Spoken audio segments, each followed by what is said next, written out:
Hello, it's Jimmy again, and here we are with something really cool. This is a first year 1977 Porsche 924, and better yet, it's the rare Martini Edition, of which only 3,000 were sold.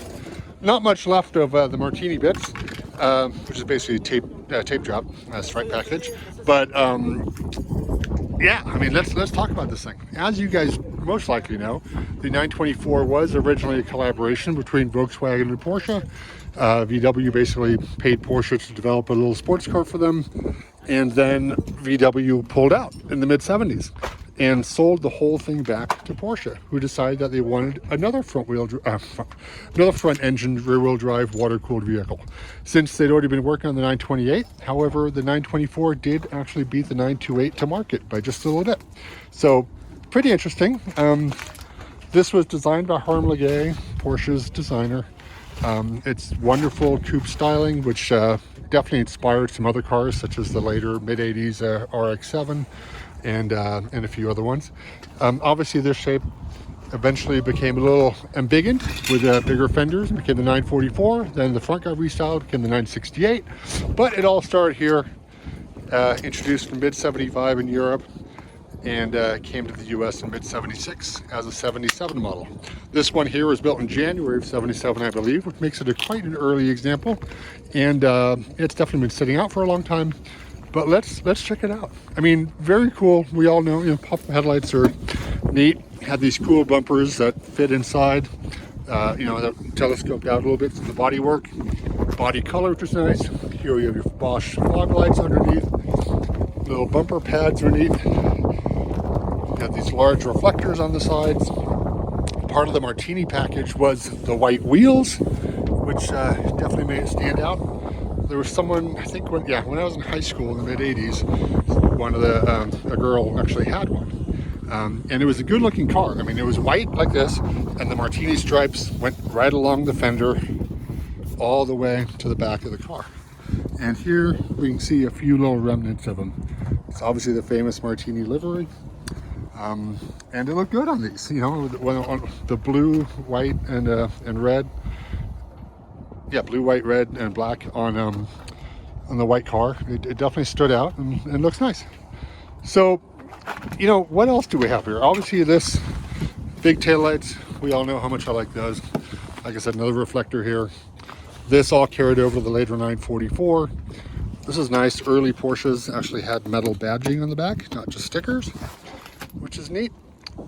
Definitely one of the largest hatches in existence. Big old piece of glass. This one even has a very large sunroof, which just pops out, I believe. I think it'll lift up, or you can take it out completely. Fuel fillers here on the passenger side. Well, passenger side for the US market anyway. Let's take a look under the hood. Please excuse the wind. It's definitely a little windy here. Wasn't planning on making a video today, but came across this, and oh boy, can't miss that. All right, let's see. Hood prop rod is gonna stay up. Here's the engine. This is just a 2-liter 4-cylinder. This is probably the worst part of the 924, and definitely what made it quite maligned, I would say. In the US, the early ones only put out 95 horsepower, which definitely made it quite lethargic. In early 77, there wasn't even a catalytic converter. Mid 77, they did get one, and then eventually the power was bumped to 110 horsepower, which is a little better. And then it went, I believe, up to 125. Then eventually the whole engine was enlarged to 2.5 when the 944 was introduced. There was also a 924 turbo for a while. Yeah, and it just got bigger from there. But these early 924s, I mean, basically, it's a 2-liter 4. The engine was basically an Audi engine from the Audi 100, or the block was anyway. I believe the head was modified. The block was also used in the Volkswagen van engine, the LT28, which we never got in the US. And actually, the block was used for AMCs. I believe some of the postal Jeeps had them, as did the Spirit, the Concorde, and a couple other AMCs. But not exactly like this. It was similar design, but not just plug and play. It was not the exact same engine. But, it's obviously an inline 4. Normally the normal layout, longitudinal, backed by a gearbox. In this case, upon introduction, it was only a 4-speed manual. An automatic came later, and then a 5-speed also came later. But this one is still the 4-speed manual. So you know, looking at it, this looks relatively complete. I don't know if people are really going to be pulling too many bits off this one, but yeah, I mean, it's badged as a Porsche. It's built up in Neckarsulm, basically by Volkswagen employees, with some Porsche supervision. But this is, you know, more or less the Volkswagen Porsche after the 914. A lot of Volkswagen Audi bits, as we can see here. And, you know, as we all know, VW, Audi, Porsche are all owned by the same people right now, currently. But let's take a look what else we have here. It's a good shape. You know, was it the most exciting car? No. Did it handle good? Yeah, it handled pretty well. And the 944 ended up handling extremely well. So it's a sporty coupe, but wasn't cheap. I mean, it was what, $9,400 upon introduction, which was a lot of money in the mid 70s or later 70s. Eventually all the Japanese piled in with you know, the 280ZX, RX-7 and so forth, which were similar or better performance for usually half the price or less. So that kind of killed the 924 eventually. But you know what, the 924, it continued and kept on being built in Europe even after it went away in the US. And then in the US, it came back as the 924S for 87 and 88, just for a little 2-year special. And then it went away for good after that. But let's see what else we have here. I mean, we have a strut front suspension here. Not a lot of rust. Well, there is rust, I guess, but not a lot of rust through anyway. Mainly surface rust. Rocker panels look okay. Oh, that's not too bad, actually. Around the back here, I think these are the same wheels that we used on the early Scirocco, right? But here with a Porsche center cap. Good rust proofing there, no issues. This, I believe, is a torsion bar rear suspension. Seemed to work well. The rear bumper is gone on this one. But yeah, actually this looks relatively solid except for, you know, what's visible on the surface. Not bad. Let's look underneath the whole thing. Yeah, actually pretty solid. The doors are a little crispy here, but that's mainly surface rust. Not bad. One mirror here, nothing too big. But is that, yeah, looks like a metal piece. Nice. This one has a Department of Defense sticker. So this was in Camp Parks, California, October 03, which is about what it looks like. It looks like this thing's been sitting for about 20 years or so. It's too bad we can't pop the rear hatch. It doesn't seem to go, and there's no key.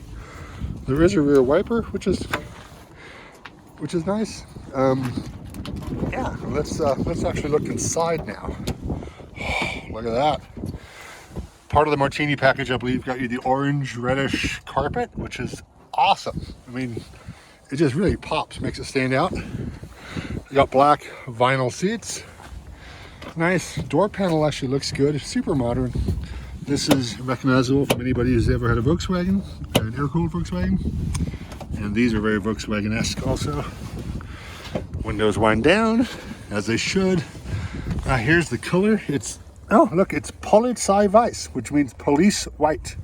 So there you go, just a solid white color, nothing metallic or anything like that. Or pearlescent, I mean.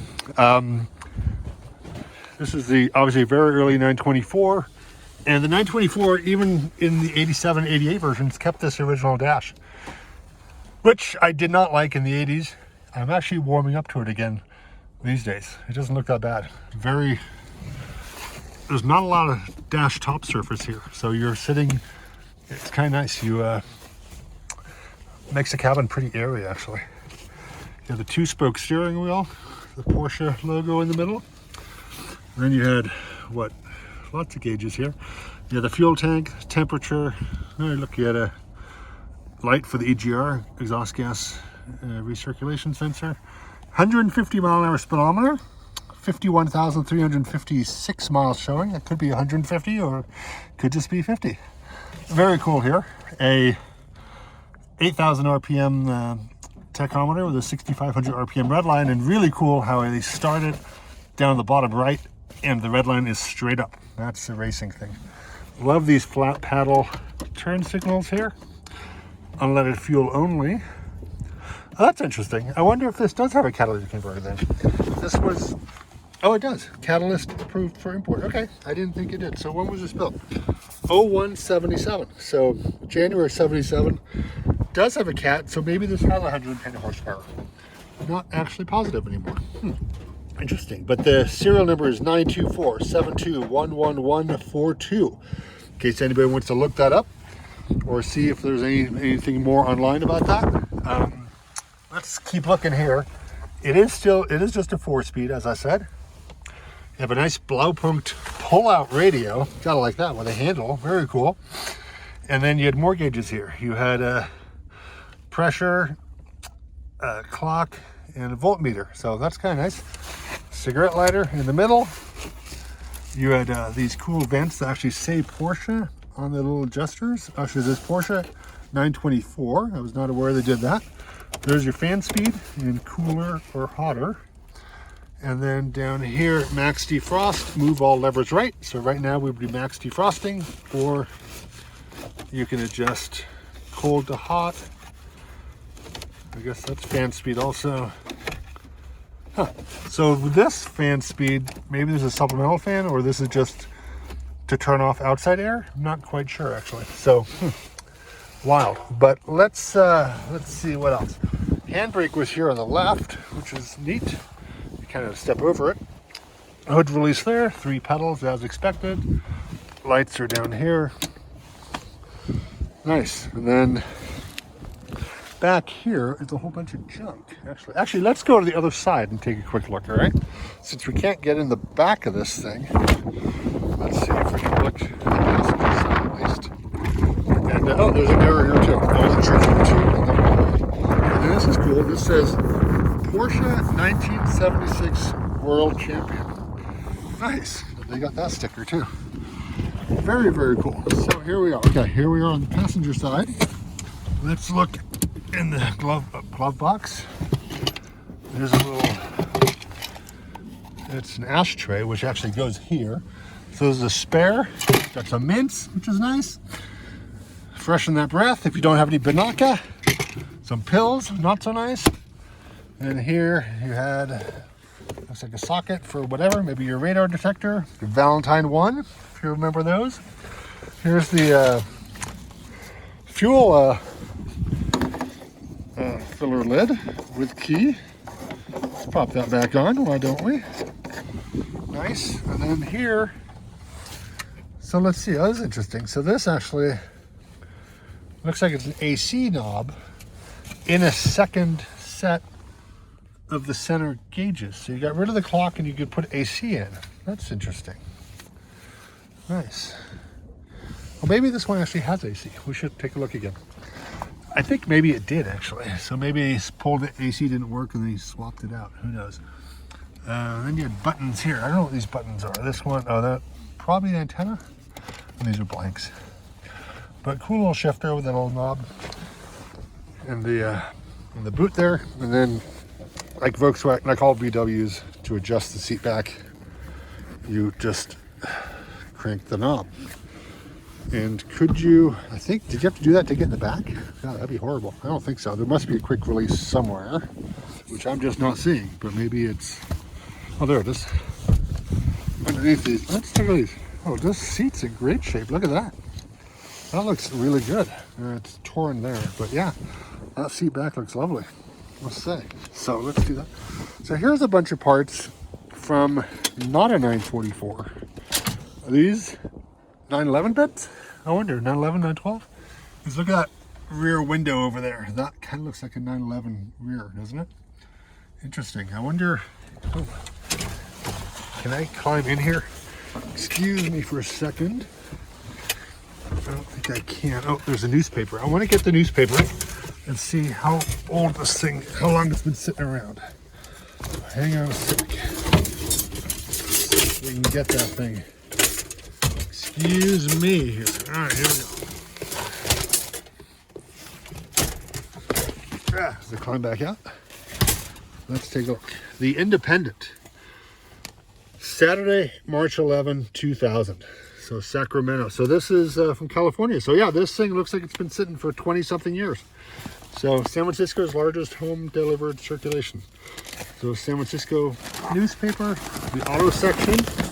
The 2000 Maxima GXE was the featured thing in March 11th of 2000. Interesting. At that point, this car was 24 years old and probably needed something big. Who knows? But yeah, look at that. It's got the orange reddish carpet all the way back. There's a spare tire cover right in the back. It's nice. You got the sunroof here. And then sun visors, all in black. Now this thing, I mean, gosh, it's really nice in here. It's the back seat. Too much stuff on top of it. And the fold-up luggage cover. Wow, that's cool. Very neat. And then what else is in here? Let's see. Here's some kind of air thing. A headlight. Some sort of light. Ignition stuff. That's a front turn signal from a car like this one. Here's some door handles. I don't know, is that 911? Not quite sure. So, is there a part number? Maybe. I don't know. Anyway, some extra parts in this one. But yeah, I just love the Martini stuff here. Not much left of it, obviously. But very, very cool. Very nice piece of history here. Don't see 924s very often anymore. They really were not collector's items at all. And people didn't. They ran them hard, put them away wet, and then got rid of them. Have not seen one in the junkyard in quite some time. But yeah, if you liked what you saw, please do subscribe and like. We have some other Porsches in the archive, so take a look at those. But I'm glad we could fill in this gap in Porsche's history. And hopefully you'll join me again next time. Thank you.